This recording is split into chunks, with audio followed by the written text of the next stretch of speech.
Hello, welcome to this week's Forex Outlook here at xm.com. My name is Rafi Barajan, currency analyst, and here with me is our chief economist, Michalis Florentidis. So, Michalis, we saw the US dollar extending its bullish run this week. We had, of course, that testimony by the Fed Chair Jerome Powell, his first one when he had his semi-annual hearing before Congress. We saw the US dollar extending its gains after that. So what did Powell say and how did the dollar is about to end this week? I think Powell's message was a generally upbeat one. He is looking forward to continued U.S. economic expansion. So this probably translates into 2 more rate hikes this year. And generally, Powell was not so worried about the threat coming from a potential trade war. So overall, I think that the Fed is on course to keep raising rates, and this gave a boost to the dollar. And the data that we have been having out of the US is supportive of this view.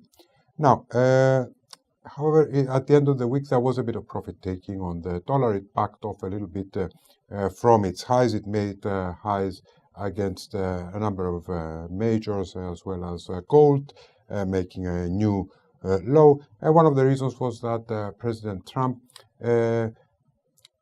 he made comments regarding monetary policy that he was not so pleased with the Fed to keep raising rates while other countries were keeping monetary policy very loose.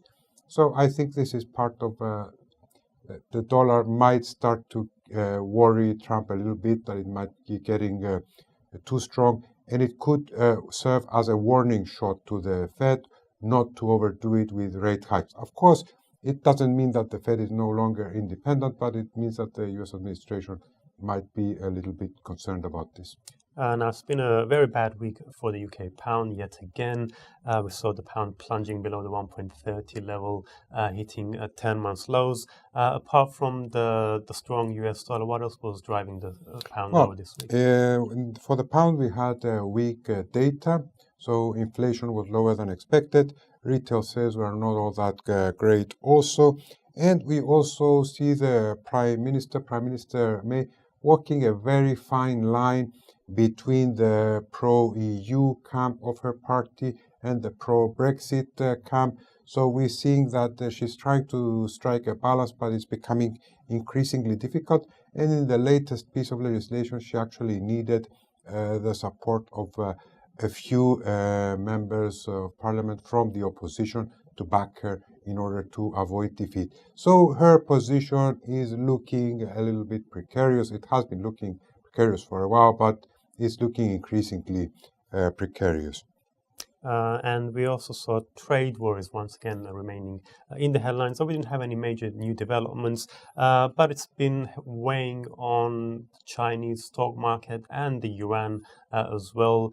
We saw steep declines over the past week. So what's the story with the yuan? That's right. The Chinese yuan made a fresh low versus the US dollar. The dollar-yuan rate crossed above the 6.80 level, which it hasn't done for more than a year. Maybe it is eyeing the 7 psychological mark. There haven't been really any major developments in the trade wars apart from a statement just now by President Trump that he was eyeing all 500 billion worth of Chinese imports so that he would impose tariffs on them. So this has definitely put pressure on the yuan and on Chinese stocks, although it hasn't been really a rout or something very worrisome. So having this in mind, what should we look out for next week, Rafi? What are going to be the important points to keep an eye on? It's going to be a relatively quiet one next week, but we will still have some major events coming up. In particular, we've got the European Central Bank meeting. We're not expecting any change this time around. Of course, last time we had that major announcement where the ECB announced that they want to end their QE program by the end of the year, but they might provide a bit more clarity this time around. There was some confusion as to what the ECB meant when they said they want to keep interest rates low through the summer of 2019. There's been various interpretations of that. So we could still potentially see some volatility to the euro during Mario Draghi's press conference. We're also going to have the first estimate of US GDP for the second quarter. That's going to be watched because we're expecting a strong rebound to 4% annualized growth, which is it would also please the Trump administration as well if growth was to hit 4%. We're also going to have Australian inflation numbers and Eurozone PMIs as well, so all of that should attract plenty of attention. Plus, at the beginning of the week, we may get some statements out of a G20 meeting happening over the weekend in Buenos Aires, Argentina, where the US could find itself a little bit isolated with respect to its trade policies, and their response will also be very interesting. Thank you very much, Rafi, for your input. Thank you everyone for watching, and have a great day.